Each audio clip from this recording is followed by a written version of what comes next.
savais pas quoi faire, je savais pas vraiment où aller. J'ai réussi à trouver 5 clients. À travers ces interviews inspirantes, vous allez découvrir comment nos élèves ont pu faire face à leurs croyances, propulser leur activité pour se créer le business de leurs rêves qui les inspire au quotidien. Vous allez découvrir leur parcours, leurs résultats, mais aussi les meilleurs conseils et beaucoup de valeurs. Alors préparez-vous et bon visionnage. Hello à tous, j'espère que vous allez bien. Aujourd'hui, je suis en compagnie de Maëlys. Salut Maëlys. Salut, ça va? Ça va et toi? Ça va nickel. On est là pour une interview pour qu'elle vous explique un petit peu son parcours, etc. Et vous avez vu différentes interviews. Normalement, ça se fait sur Zoom, etc.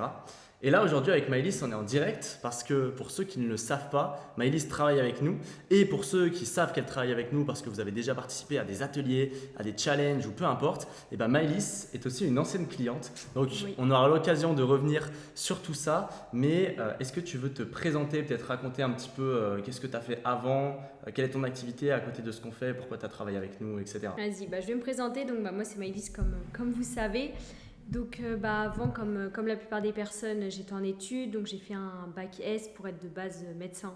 Voilà, je sais pas pourquoi, j'aimais bien les maths, etc. Donc, je me suis dit pourquoi pas se lancer dans la médecine. Mais après, j'ai vu que les sciences, c'était un peu trop compliqué. Donc, je me suis lancée dans le droit. J'ai mon bac, lancé dans le droit. Après un an Enfin, c'était avant le confinement. Donc, ça a duré à peu près 6 mois. Après, on a été confinés. Après 6 mois de fac, j'ai vu que c'était juste pas possible en fait la faculté. Mais j'ai quand même voulu passer mon année. Je l'ai validée. Donc, je me suis dit pourquoi pas reprendre en septembre la deuxième année vu que j'avais eu ma première année.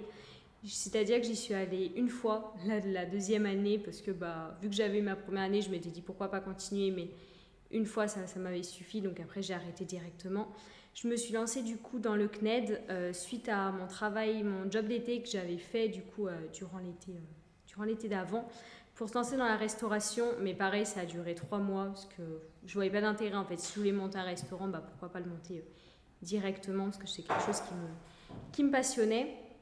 Et après, c'est là où je vous ai connu du coup le mentorat parce que j'étais perdue, je savais pas du tout quoi faire et je me suis dit pourquoi pas sinon vu que j'aimais bien les restaurants me lancer en tant que CM pour les restaurants et donc c'est là où j'ai connu le mentorat. Ok, ça. top. Donc je récapitule un petit peu. Tu fais un bac S pour d'abord faire médecine. C'est ça. Peut-être parce qu'on t'a dit aussi que le bac S c'était la meilleure chose, etc. Et y a beaucoup de personnes, alors peut-être pas dans leurs études, mais qui se confortent dans un job parce que la pression sociale ou leur environnement fait que ils pensent que c'est bien d'être dans ce job, d'être cadre, etc., mais qui ne leur convient pas, ce qui était ton cas. Donc tu t'orientes vers du droit, ce qui ne te va pas non plus. Après ton bac, tu as ton bac S quand même? Ouais. Oui, je l'ai eu. Ok, super. Du coup, tu fais du droit, ça ne te convient pas, tu arrêtes au bout de la deuxième année. Ouais. Ensuite, tu te lances dans le CNED. Donc le CNED, pour ceux qui ne savent pas, c'est une école en ligne. C'est en ça, gros, en ligne, ouais. Tu fais de l'éducation en ligne. Oui. Et ça ne te plaît pas tellement non plus, tu ne vois pas réellement le sens de faire ces études-là. Donc vu que tu as la passion pour tout ce qui est food, restaurant, tu décides de te lancer en tant que community manager pour les restaurateurs parce qu'en plus tu savais gérer un peu les réseaux, etc. C'est tout à fait ça. Ok, donc ça c'est ton histoire. Je te remercie pour avoir partagé tout ça. Après on reviendra sur des bouts de ton histoire aussi parce que du coup maintenant tu travailles avec nous et on reviendra un petit peu sur le prolongement. Avant de connaître le mentorat, où est-ce que tu en es dans ta vie et par rapport à ton activité? Qu'est-ce qui se passe?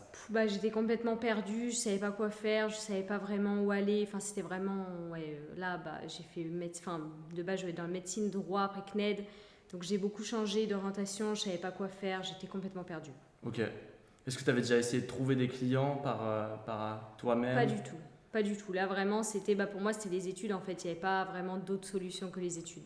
Ok, donc tu savais pas du tout comment faire, où aller, quoi mettre en place? Non, pas du tout. Est-ce que, du coup je le sais, mais ça peut être intéressant d'en parler parce qu'il y a des personnes qui vont peut-être se reconnaître, il y avait un peu d'appréhension, tu avais peut-être peur de faire le premier pas, de te lancer, le premier pas, tu avais peut-être développé un peu des choses, mais tu avais peut-être peur de réellement aller commencer à, démarcher, trouver des clients, etc. Non, totalement. Je suis quelqu'un d'assez timide déjà de base, et puis le fait de faire le premier pas, d'après de monter sa micro-entreprise, etc., pour moi, c'était pas possible en fait. Puis moi, je sais que j'ai mes parents, c'est tu fais tes études et après tu trouves du travail, donc là, lancer sa micro, en plus, sur quoi, j'avais des idées, mais pas vraiment, enfin, c'était très très flou. Ok, ça marche. Donc, tu décides de te faire accompagner par le mentorat pour ton activité de community manager, donc de la prestation de service, tu gérais les réseaux sociaux. Qu'est-ce qui se passe après, dès que tu commences à te faire accompagner ou même dans les mois qui suivent? Bah, il y a eu énormément de changements. Déjà, on a mis beaucoup les choses au clair. Qu'est-ce que tu veux faire, qu'est-ce qui te passionne, etc. Donc, bah, c'était du coup faire du CM pour les restaurants. Il y a eu beaucoup au niveau du changement, au niveau voilà, d'aller commencer à trouver des clients, etc. Ça y est, je commençais la prospection, quelque chose qui était très très compliqué pour moi. C'est voilà, aller parler aux personnes et tout comme ça, c'est assez difficile. Donc il y a eu pas mal de changements, j'ai eu pas mal d'appels très vite. Même moi, je me suis surprise. J'ai eu beaucoup d'appels assez vite et j'ai trouvé des clients assez rapidement. Des appels avec des prospects donc. C'est ça. Ouais. Et est-ce que tu veux nous parler un petit peu, que ce soit en termes de nombre de clients, de chiffres? Parce que je sais que pour toi, c'est allé assez vite, malgré le fait que tu avais peur, malgré le fait que c'était un peu plus compliqué et tu étais un peu plus anxieuse, on va dire, de lancer ton activité, ou en tout cas de développer celle-ci. Je sais que dès le premier mois, tu as pu trouver plusieurs clients. Et ce qui est bien sur de la prestation de service, c'est des clients qui t'ont fait confiance pour payer tous les mois. Est-ce que tu veux nous parler un petit peu plus de l'aspect financier ou du nombre de clients? Yes, j'ai réussi à trouver 5 clients du coup en 3 mois, en 2-3 mois, donc à peu près 2 à 3 000 euros de chiffre d'affaires par mois, donc ce qui est énorme parce que passer de 0 en 2-3 mois à 2-3 000 euros, c'est énorme.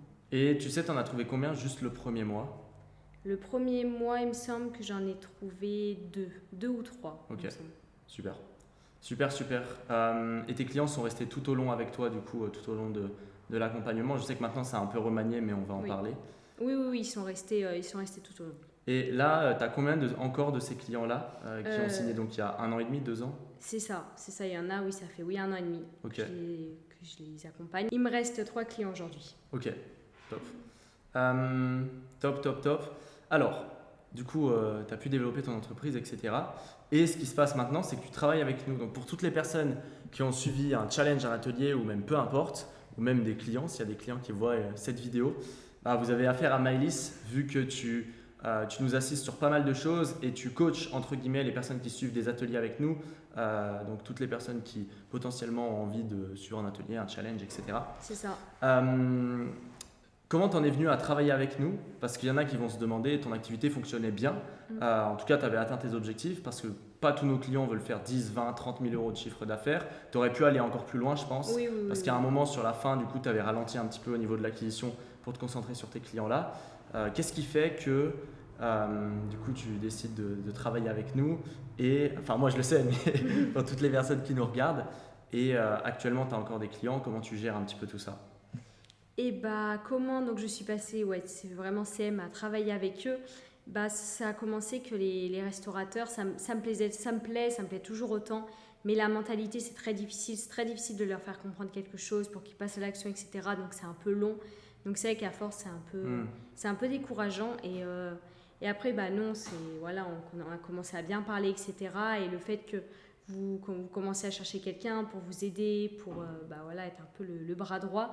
Et vous, votre mission, ça m'a toujours fait un peu kiffer. Ouais. C'est vrai que vous avez une bonne mission, on voit que vous voulez avancer assez rapidement, vous bougez un peu par rapport aux restaurants qui font rien pour essayer d'améliorer, etc. Donc c'est ce qui m'a fait un peu changer d'activité. Ok, super. Et en plus, vu que tu étais cliente, tu voyais peut-être les autres clients, donc tu as vu entre guillemets le bord client, enfin d'un point de vue client, et tu peux avoir envie d'aider les autres du coup, mais toi-même dans notre entreprise. Je sais pas si c'était clair. Ouais, mais oui, c'est ça. Et puis même avec les résultats que vous avez avec les clients, etc., je me dis que vous avez énormément de potentiel, et donc je trouve ça ouf d'aider des personnes comme ça avec un potentiel. Ok, top. Et donc tu as encore tes clients aussi à côté de ton travail avec nous. Oui, c'est ça. Super. Est-ce que tu as des conseils pour toutes les personnes qui nous écoutent, pour toutes les personnes peut-être qui ont peur de développer leur activité? Parce qu'il y a des personnes qui sont peut-être plus sur la défensive. Nous, on a tous les profils. On a des profils qui sont vraiment fonceurs. On a des personnes qui sont beaucoup plus sur la défensive, qui ont besoin de prendre le temps de faire les choses. Je pense que tu es plus dans la deuxième partie. Est-ce que tu as des conseils ou des choses que tu pourrais partager par rapport à ça? Ouais, franchement, lancez-vous, même si c'est difficile, puisque moi, j'étais dans ce cas-là, c'était assez difficile. On essaye de penser à tout. Comment on va faire ça, et si je fais ça mal, etc. Il faut se lancer, il faut se lancer, et c'est vrai que le fait d'être accompagné, dans mon cas, quand on est plus timide, etc., c'est très important d'avoir quelqu'un qui derrière, qui te motive, qui te bouge, entre guillemets. Qui te dit quoi faire, qui te rassure, etc. Ok, top. Où est-ce qu'on peut te retrouver? s'il y a des personnes qui veulent te suivre aussi un petit peu ce que tu fais. Et bah pour me retrouver, donc j'ai un compte Instagram que j'ai un peu oublié malheureusement, il faut que je retrouve le temps de le redynamiser, reposter des choses. C'est MyFood, donc c'est un compte où je poste pas mal de recettes. C'est que bah, comme je vous l'avais dit, je suis passionnée un peu par la food. Et bah écoute, merci beaucoup en tout cas d'avoir fait l'interview. Et Pas du de coup, souci. pour toutes les personnes qui participeront à nos ateliers, où maintenant vous voyez un petit peu Maëlys, Voilà. tout le parcours, et vous pourrez lui poser des questions par rapport à ce parcours-là, mais vous voyez un petit peu tout ce qu'elle a mis en place, les résultats qu'elle a eu et le fait qu'elle était une ancienne cliente et qu'elle a suivi la méthode, qu'elle a eu du résultat avant de pouvoir, entre guillemets, vous accompagner. Donc, comme ça, c'est top, c'est top, c'est top. Et bah, belle journée à tous et on se retrouve très vite. Belle journée. Ciao. Ciao. Si cette interview vous a plu et vous a inspiré, si vous en avez marre d'avancer seul, d'avoir l'impression de tourner en rond et d'être loin de vos objectifs, alors j'ai peut-être un cadeau pour vous. Nous vous proposons gratuitement une session de diagnostic dans laquelle on va faire le point sur vos objectifs et comprendre ensemble vos blocages, analyser les prochaines grandes actions à mettre en place dans votre business et découvrir si nous pouvons collaborer ensemble et si nos méthodes sont faites pour vous. Pour ça, cliquez simplement sur le premier lien dans la description, choisissez le créneau qui vous convient et remplissez correctement les questions. C'est 100% offert, alors profitez-en pendant que c'est encore disponible et nous, on se retrouve très vite dans une prochaine vidéo.